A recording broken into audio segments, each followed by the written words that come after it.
Hey everybody, this is just a quick video to help you out if you have a Bosch washing machine and you're getting an error E21. So what is this code and how to get rid of it?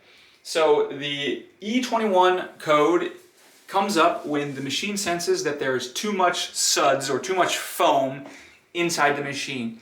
And this is happening for one or another or both at the same time reason, which is number one, you're using too much detergent in the machine, or number two, you're using the wrong kind, like you're not using the high efficiency detergent when you're supposed to be.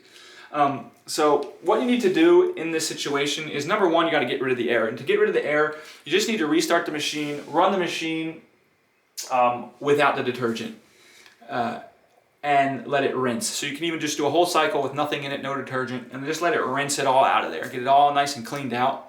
And then you can start over. And then when you start over, just make sure that you're using the correct amount of detergent and the correct type of detergent. And then you should be able to prevent this error from coming up in the future. So anyways, I hope this video helped you. Thanks a lot for watching. Have a great day.